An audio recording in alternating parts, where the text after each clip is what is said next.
Hello students, कैसे हैं आप। उम्मीद है कि आप सब अच्छे ही होंगे। तो आज हम स्टार्ट करेंगे हमारे साइंस का चैप्टर 8 जिसका नाम है मोशन। ओके, मान लो कि ये एक पेंसिल है, ठीक है, ये ऐसे रखी है। तो अब ये कौन सी स्टेट में है, ये पेंसिल है रेस्ट में, ठीक है। अब ये पेंसिल खड़ी होती है और ये चलना शुरू कर देती है, ठीक है। अब क्या ये रेस्ट में है? नहीं, ये अब क्या है, घूम रही है। तो हम क्या बोलेंगे, पेंसिल क्या है, मोशन में है, ठीक है। और दूसरा, अगर ये पेंसिल इधर रखी रखी ही ऐसे ऐसे करे, तब क्या कहोगे आप, इसको रेस्ट में है कि मोशन में? तब भी ये मोशन में ही है, ठीक है, ये रेस्ट में नहीं है।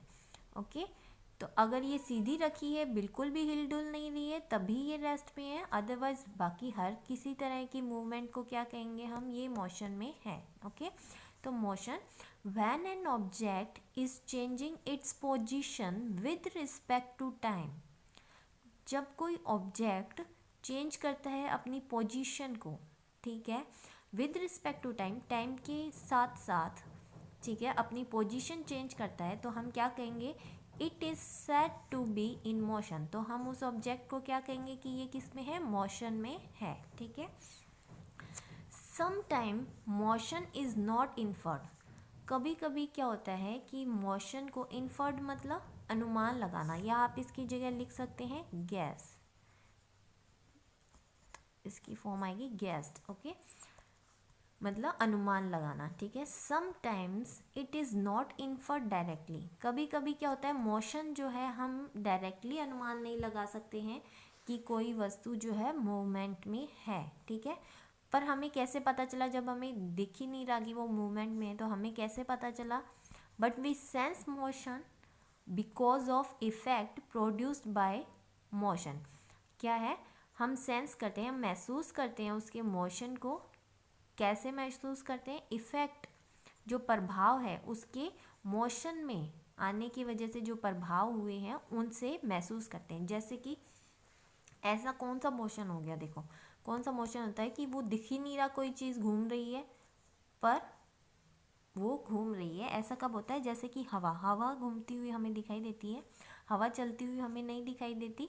पर एक कागज़ यहाँ पे रखा है, देखो, ठीक है, यहाँ पे एक पेपर रख दो, ओके, तो हवा नहीं चल रही, तब वो पेपर यहाँ रखा रहेगा। जैसे ही हवा चलेगी तो वो पेपर उड़ जाएगा।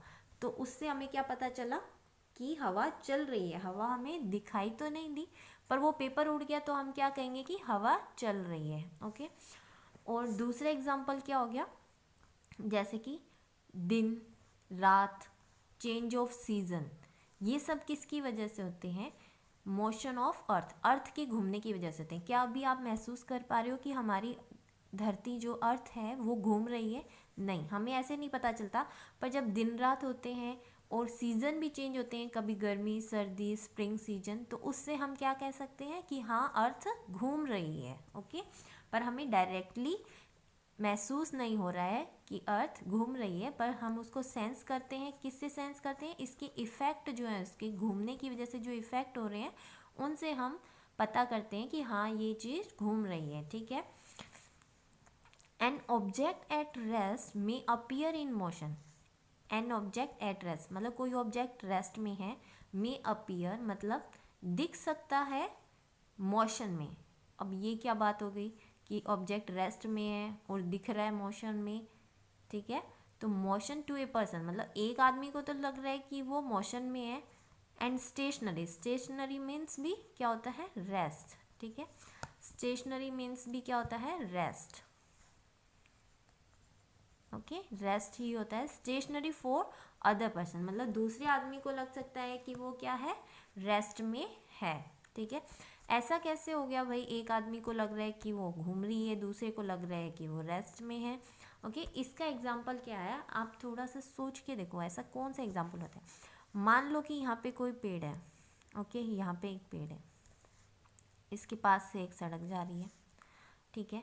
सड़क पे बस चल रही है, आप उस बस के अंदर बैठे हो और खिड़की वाली सीट पे बैठे हो, ओके। तो आप क्या करोगे, खिड़की से बाहर देखोगे, बस आपकी इस डायरेक्शन में चली जा रही है, तो आपको क्या लगेगा, इधर जितने भी पेड़ पौधे होंगे आपको क्या दिखेंगे, वो चलते हुए दिखते हैं। आपने देखा होगा ऐसा कि आपको लगता है कि ये पेड़ पौधे चल रहे हैं, आप इस डायरेक्शन में जाते हो तो आपको ये पेड़ पौधे इस डायरेक्शन में जाते हुए दिखाई देते हैं, ठीक है।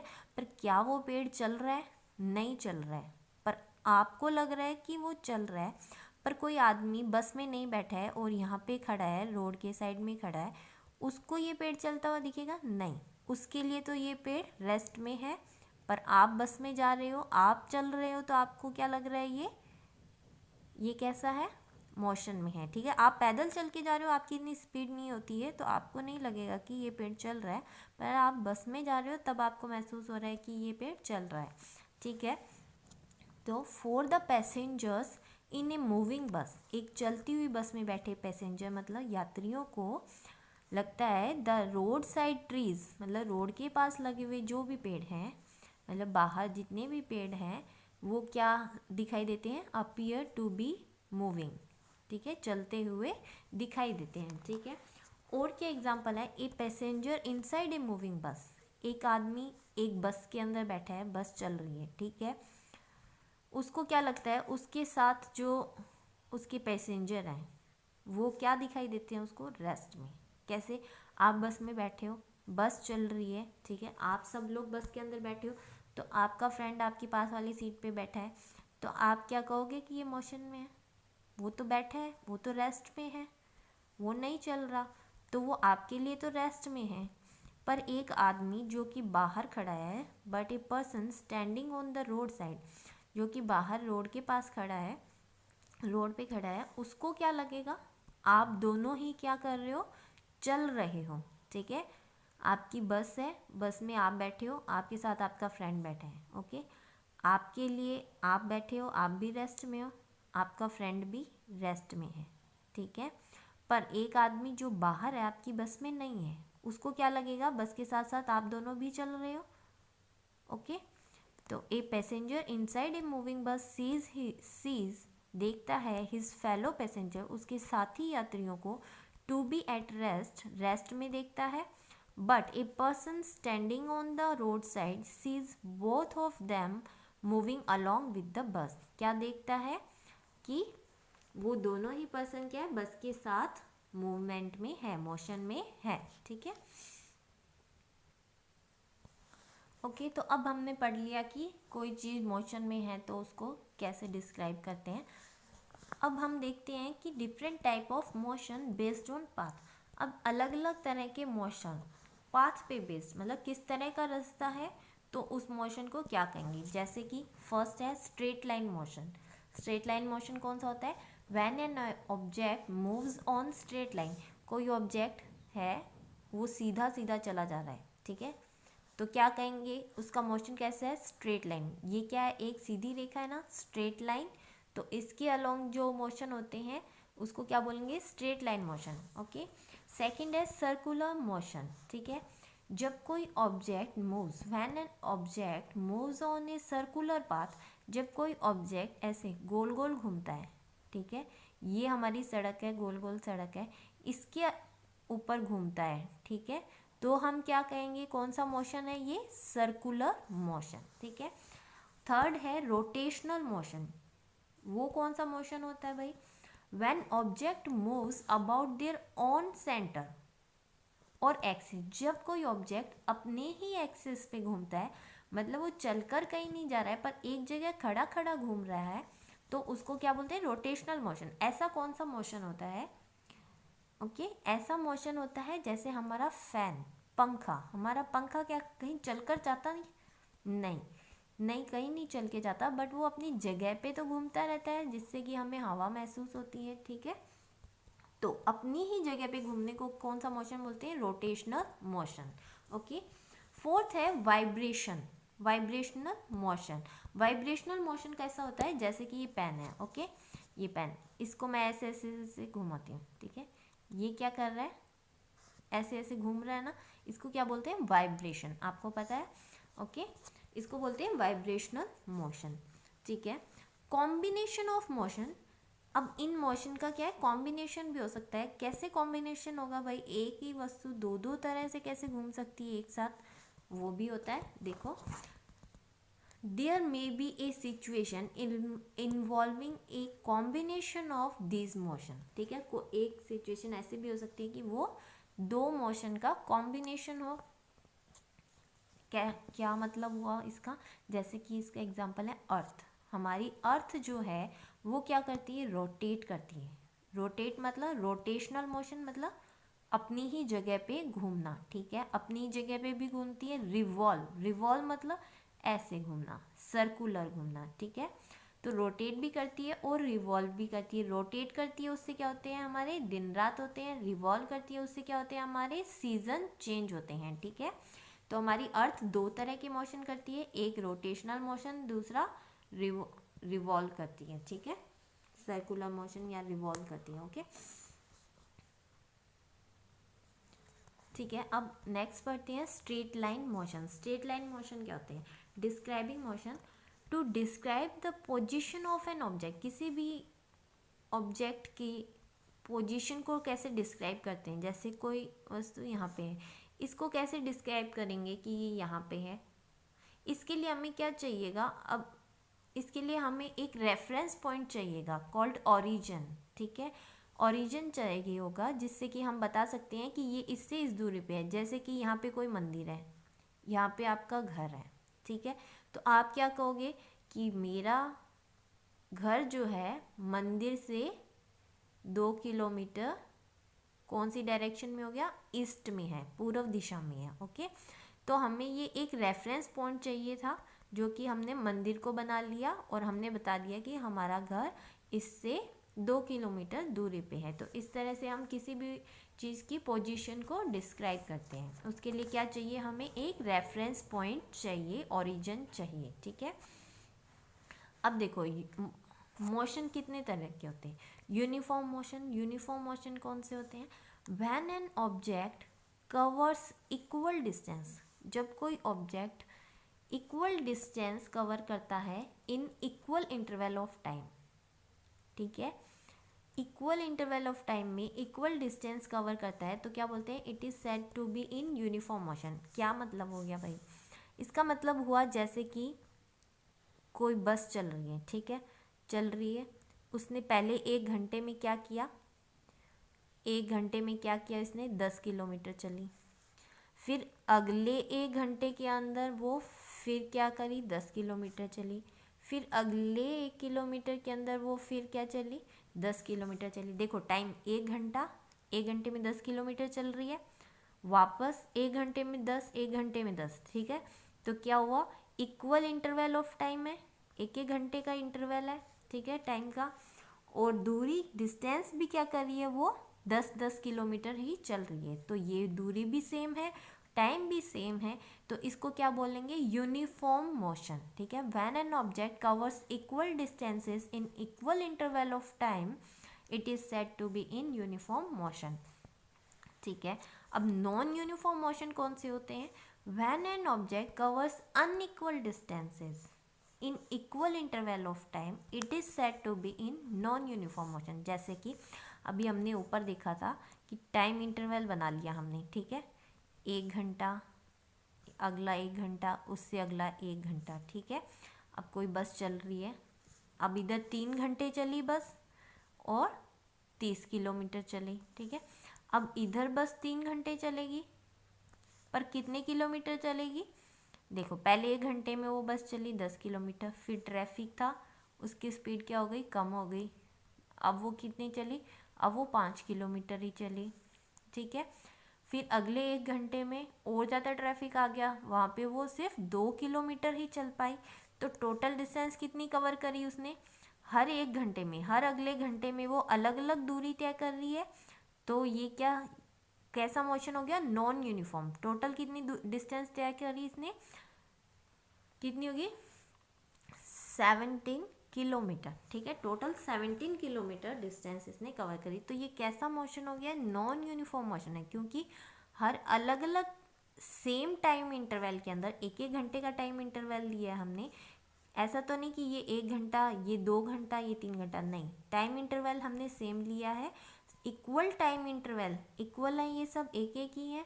तो इक्वल टाइम इंटरवल के अंदर इसने क्या करा, अनइक्वल डिस्टेंस कवर करी, ठीक है। और इधर इक्वल टाइम इंटरवल के अंदर इसने, सेम है ना, 10-10 इक्वल है, सब इक्वल डिस्टेंस है, तो इसने इक्वल टाइम इंटरवल के अंदर इक्वल डिस्टेंस कवर करी है। ओके, तो नेक्स्ट टॉपिक है हमारा डिस्टेंस। डिस्टेंस किसे कहते हैं, दूरी, हिंदी में हम इसे बोलते हैं दूरी, ठीक है। The actual path length travelled by N object is called distance. मतलब कि कोई ऑब्जेक्ट जो है, जैसे कि ये एक बच्चा है, उसका ये घर है, ओके, ये एक बच्चे का घर है, वो यहाँ से अपने घर से निकला, उसको जाना था उसके स्कूल, यहाँ पे उसका क्या है, स्कूल है, ठीक है। तो उसको स्कूल जाना था, वो यहाँ से निकला, पहले अपनी चाची के घर गया, फिर वो अपने दोस्त के घर चला गया, वहाँ से वो अपने मौसी के घर चला गया, ठीक है। फिर यहाँ से वो अपने स्कूल गया, ओके। उसका स्कूल तो यहीं था, ये मान लो कि ये 2 किलोमीटर है, पर वो ऐसे घूमता घूमता कितने किलोमीटर डिस्टेंस तय करके आया, 10 किलोमीटर चल के आ गया, ठीक है। इसको पढ़ना लिखना था नहीं, टाइम पास करता था, और टाइम पास करता करता स्कूल पहुंचा, ठीक है। जबकि चाहता तो वो सीधा आता और 2 ही किलोमीटर की दूरी पर उसका घर था, पर वो नहीं, ऐसे घूमता हुआ आया। तो हम ऐसे कहेंगे, क्या कहेंगे, उसने कितनी दूरी तय करी है, उसने 10 किलोमीटर चला है वो, ओके, ठीक है। The actual path length travelled by N object is called distance. तो अब क्या कहेंगे, उसने कितनी डिस्टेंस कवर करी है एक्चुअल में, उसने एक्चुअल में 10 किलोमीटर डिस्टेंस तय करी है, ठीक है। ओके, डिस्टेंस क्या होता है, डिस्टेंस एक स्केलर क्वांटिटी होती है। स्केलर क्वांटिटी मतलब हम डिस्टेंस बताने के लिए, अब वो कितनी दूरी उसने तय करी है, 10 किलोमीटर, हम ऐसे बता सकते हैं 10 किलोमीटर उत्तर दिशा में चला है, नहीं बता सकते, ठीक है, क्योंकि कभी ये कोई नॉर्थ में जाएगा, कभी साउथ में, ऐसे घूमता फिरता गया है, तो डिस्टेंस को हम कभी भी डायरेक्शन के साथ नहीं बता सकते, इसलिए इसको बोलते हैं स्केलर क्वांटिटी। अगर डायरेक्शन के साथ बताएंगे तो उसे बोलते हैं वेक्टर क्वांटिटी, पर डिस्टेंस को कभी भी डायरेक्शन के साथ नहीं बताते हैं, ठीक है। It is always positive, distance जो है हमेशा पॉजिटिव होगी। अगर कोई वस्तु, ऑब्जेक्ट जो है वो मूव कर रहा है, तो कोई ना कोई दूरी तो वो तय करेगा ही करेगा, कुछ ना कुछ तो वो चलेगा ही चलेगा डिस्टेंस, ठीक है। तो ये हमेशा पॉजिटिव ही होगी, कांट बी जीरो नहीं होगी। अगर मूवमेंट में है, मोशन में है, घूम रही है, तो कुछ ना कुछ तो दूरी तय करेगा ही करेगा, चाहे वो वापस अपने घर आ जाए, पर उसने दूरी तो तय करी फिर से, ठीक है ना। इतना 10 किलोमीटर या 30 किलोमीटर चल के वो फिर से अपने घर आ गया, तो उसने ये क्या, सारी दूरी तय करी है, ठीक है। अभी आप देखोगे तो ये वापस अपने घर पे ही आया है, पर इसने कोई दूरी तो तय करी है, तो ये ज़ीरो कभी नहीं हो सकती, ठीक है। इट्स ऐसा यूनिट, मतलब इंटरनेशनल स्टैंडर्ड के अकॉर्डिंग हम मीटर को किस में बताते हैं, डिस्टेंस को, दूरी को किस में बताते हैं, मीटर में, ठीक है। किलोमीटर में भी बता सकते हैं, बट ऐसा यूनिट के अकॉर्डिंग इसको लेते हैं मीटर के अंदर, ओके। नेक्स्ट है डिस्प्लेसमेंट। डिस्प्लेसमेंट क्या होता है, द शॉर्टेस्ट डिस्टेंस, शॉर्टेस्ट मतलब सबसे कम दूरी, शॉर्टेस्ट डिस्टेंस मतलब सबसे कम दूरी बिटवीन इनिशियल पोजीशन, मतलब initial position and final position is called displacement. मतलब कि वो बच्चा अपने घर, उसका घर यहाँ पे है, ये क्या हो गई उसकी इनिशियल, मतलब शुरुआती पोजीशन, ठीक है। ये इनिशियल पोजीशन, उसको जाना कहाँ था, अपने स्कूल जाना था, तो ये क्या हो गया, फाइनल पोजीशन। फाइनली उसको अपने घर से स्कूल आना था, फाइनली स्कूल पहुंचना था, तो ये इसकी फाइनल पोजीशन हो गई। और ये इसकी क्या है, इनिशियल, जहाँ से चलेगा वो इनिशियल, जहाँ तक जाएगा वो उसकी फाइनल पोजीशन होगी, ठीक है। तो ये ऐसे घूमता घूमता घूमता घूमता गया, इसने 10 किलोमीटर या 10 मीटर मान लो, ठीक है, 10 मीटर तय करा, पर इधर से इधर डायरेक्ट उसका स्कूल जाता तो कितना था, 2 मीटर मान लो, ठीक है। इतनी ही डिस्टेंस ही, इतना कम नहीं होता है, ये किलोमीटर में ही होता है, ठीक है। तो मान लिया ये किलोमीटर ही ले लो आप एक बार, ओके।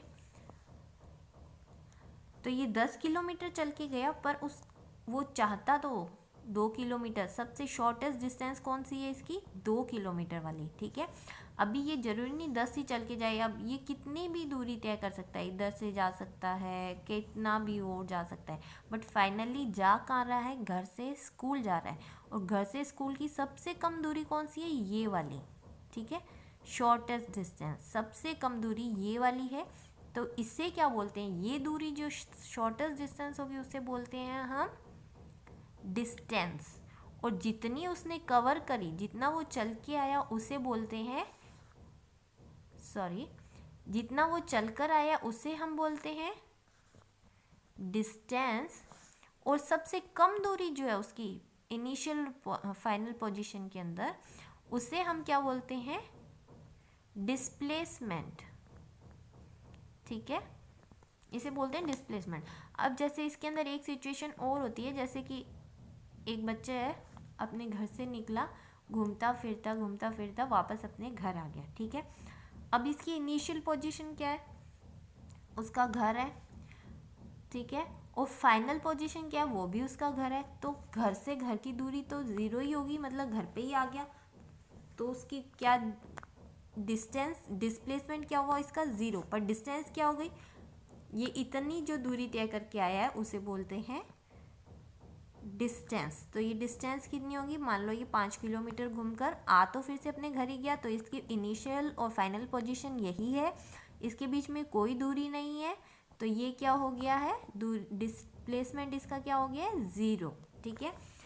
तो इसको डिस्प्लेसमेंट, अब देखो ये घर से स्कूल, स्कूल जैसे ये घर है, घर ये कौन सी डायरेक्शन में हो गया, ये साउथ डायरेक्शन में हो गया, तो हम इसको क्या बोलेंगे, डिस्प्लेसमेंट कितना हुआ है, साउथ में 2 kilometre.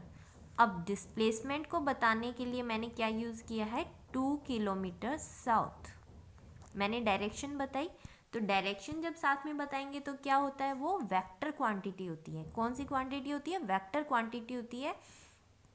It can be positive, इसकी वैल्यू पॉजिटिव हो सकती है, इसकी वैल्यू नेगेटिव भी हो सकती है, डिस्प्लेसमेंट पॉजिटिव भी हो सकता है, नेगेटिव भी हो सकता है, और 0 भी हो सकता है। जैसे इनिशियल और फाइनल पोजीशन सेम होगी तो वो 0 हो जाएगा, ठीक है। और its SI unit is metre, metre में रिप्रेजेंट करते हैं, मीटर को स्मॉल m से भी लिखते हैं, ठीक है। नेक्स्ट है difference between distance and displacement, ठीक है। डिस्टेंस और डिस्प्लेसमेंट में क्या डिफरेंस होता है, फर्स्ट ऑफ ऑल डिस्टेंस क्या होता है, actual path length travelled by N object is called distance, और डिस्प्लेसमेंट क्या होता है, शॉर्टेस्ट डिस्टेंस, सबसे कम दूरी between initial and final point, ठीक है। इनिशियल और फाइनल पॉइंट के बीच में जो सबसे कम दूरी होगी उसे हम बोलेंगे डिस्प्लेसमेंट, और जितनी एक्चुअल पाथ लेंथ होती है उसे बोलते हैं डिस्टेंस, ठीक है। It is a scalar quantity, it is a vector quantity, it always positive and can't be 0, distance कभी भी 0 नहीं हो सकती है, चाहे वो वापस घूम के अपने घर ही आया पर उसने दूरी तो तय करी, तो इसलिए ये 0 नहीं होगा। इट कैन बी पॉजिटिव, इसकी वैल्यू पॉजिटिव हो सकती है, नेगेटिव हो सकती है, और कैन बी 0 भी हो सकती है, जब वो सारी दूरी तय करने के बाद भी अपने घर ही पहुंचा है तो उसने कोई डिस्प्लेसमेंट नहीं हुआ है, डिस्प्लेसमेंट इज 0, ठीक है। तो इसकी वैल्यू 0 भी हो सकती है। आज के लिए इतना ही, थैंक यू।